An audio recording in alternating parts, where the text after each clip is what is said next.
और बेहद परेशान करने वाली खबर, चौंकाने वाली खबर, चिंता पैदा करने वाली खबर, 110 किलोमीटर पर आवर 110 किलोमीटर प्रति घंटे की रफ्तार से तबाही आ रही है।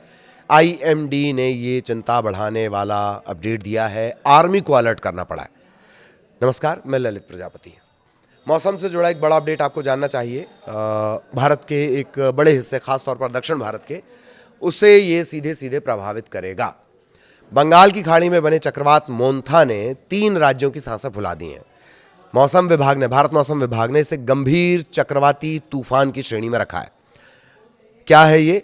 इस तूफान के मद्देनजर भारतीय सेना को हाई अलर्ट करना पड़ा। इसी से आप अंदाजा लगा लीजिए। आंध्र प्रदेश के विशाखापट्टनम में कंट्रोल रूम बनाया गया है। हेल्पलाइन नंबर तक जारी कर दिए गए हैं। बंगाल की खाड़ी में एक गहरे दबाव में चक्रवाती तूफान मोन्था बन रहा है। उसने मतलब जो दबाव है उसने तूफान का रूप ले लिया, साइक्लोन बन गया है वो। ये जो चक्रवाती तूफान है ये और ज़्यादा तेज़ होकर भारत के पूर्वी तट से टकरा सकता है, और जब टकराएगा तो इसकी रफ्तार क्या होगी? 90 से लेकर 110 किलोमीटर प्रति घंटे की रफ्तार। इसी रफ्तार से हवाएं चलेंगी। कई ज़िलों में बेहद भारी बारिश होगी। आप देख ही रहे हैं कि जो कई इलाके हैं, तमिलनाडु की हमने आपको खबर बताई है, वहाँ बारिश हो रही है। हालात बहुत ज़्यादा बुरे हो गए थे। अब ये जो तूफ़ान है ये और ज़्यादा चिंता बढ़ा रहा है। आईएमडी के मुताबिक ये जो तूफ़ान है फिलहाल दक्षिण पूर्व बंगाल की खाड़ी में केंद्रित है। लगातार ये पश्चिम की तरफ बढ़ रहा है।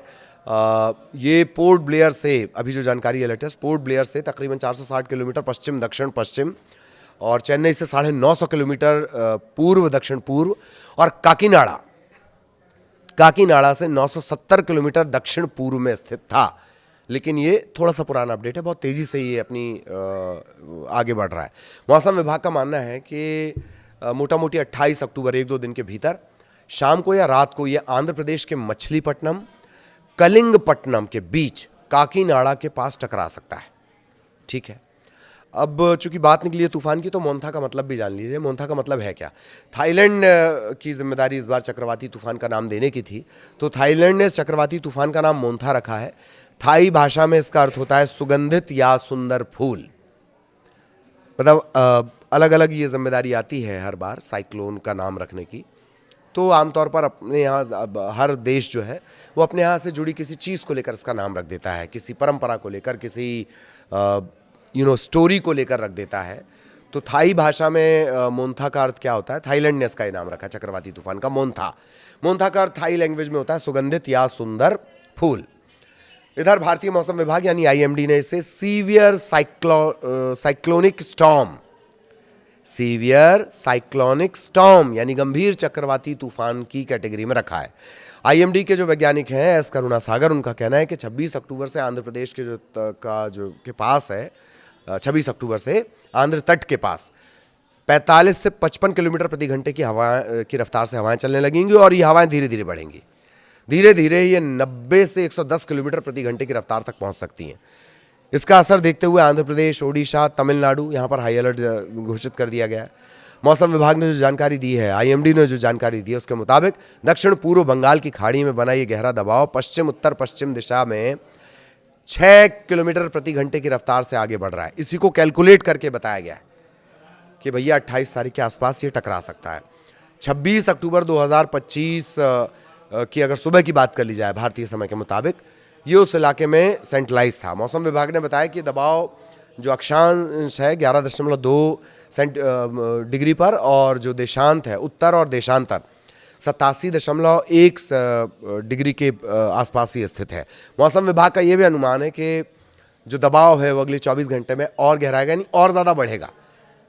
चक्रवाती तूफान में ये बदल सकता है। आने वाले दिनों में तमिलनाडु, आंध्र प्रदेश, ओडिशा, इसके जो तटीय इलाके हैं उन्हें ये बहुत बुरी तरह प्रभावित कर सकता है।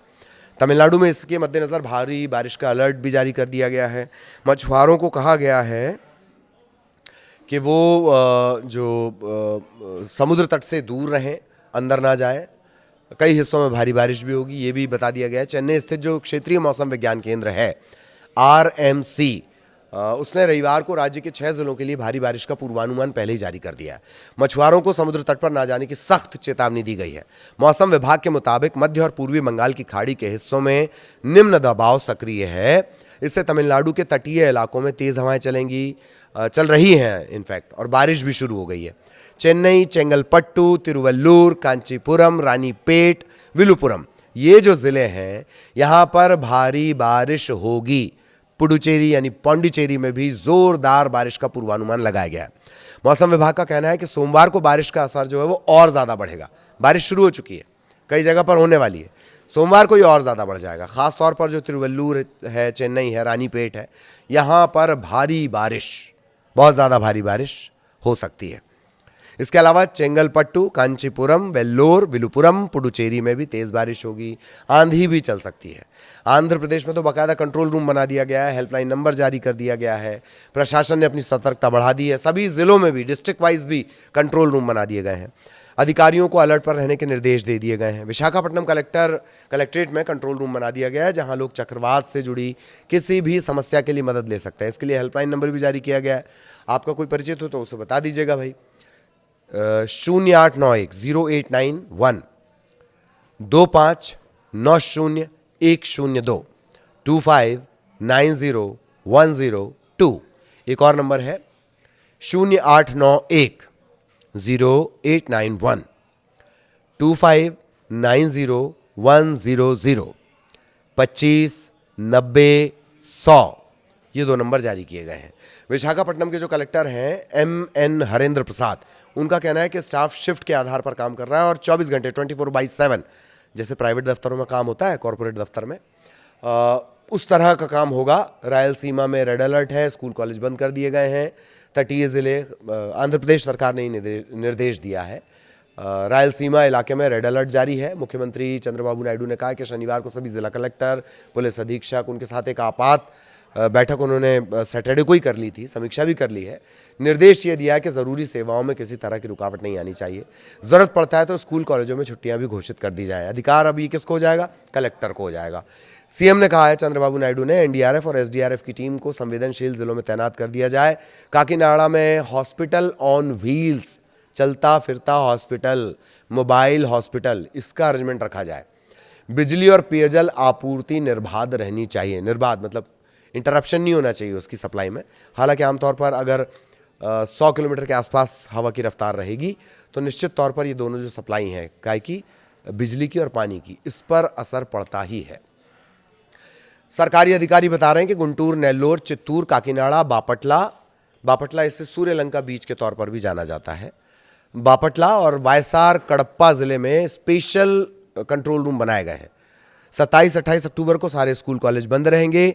आईएमडी की चेतावनी ये कि 27 से 29 अक्टूबर तक तटीय और रायलसीमा जिलों में भारी से अति भारी बारिश होगी। 210 मिलीमीटर से ज़्यादा हो सकती है ये। मतलब ये थोड़ा और आगे बढ़ेगा तो उसे बादल फटने की कैटेगरी में आ सकती है ये। ओडिशा में भी तूफान से निपटने की तैयारी कर ली गई है। आपदा प्रबंधन प्रणाली को सक्रिय कर दिया गया है। राज्य के 16 जिलों पर तूफान का प्रभाव पड़ने की आशंका है। राजस्व और आपदा प्रबंधन जो मंत्री हैं सुरेश पुजारी, उन्होंने 15 जिलों के कलेक्टरों के साथ एक बैठक कर ली है। कहा है लोगों को घबराने की जरूरत नहीं है, ये लोगों तक मैसेज पहुंचाया जाए। प्रशासन पूरी तैयारी में है। चक्रवात से पहले सभी एहतियाती कदम उठाए जा रहे हैं।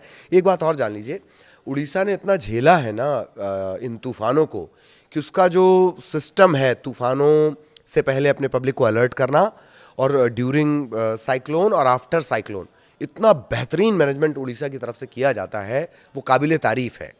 अलग अलग सरकारें वहाँ जाकर सीखती हैं कि कैसे उड़ीसा में मैनेज किया जाता है हर बार। तो उड़ीसा में ये ज़रूरी कदम उठाए जा रहे हैं। सरकार ने कोरापुट, मलकानगिरी, रायगढ़, नबरंगपुर, कालाहांडी, गंजाम, गजपति, इन जिलों के लिए रेड अलर्ट जारी कर दिया है। 9 जिलों के लिए येलो अलर्ट जारी किया गया है। संवेदनशील इलाकों में सरकारी कर्मचारियों की छुट्टियां रद्द कर दी गई हैं। साइक्लोन शेल्टर तैयार रखे गए हैं।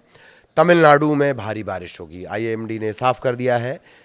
शनिवार शाम से दक्षिण ओडिशा तट पर 35 से 45 किलोमीटर घंटे की रफ्तार से हवाएं चलेंगी।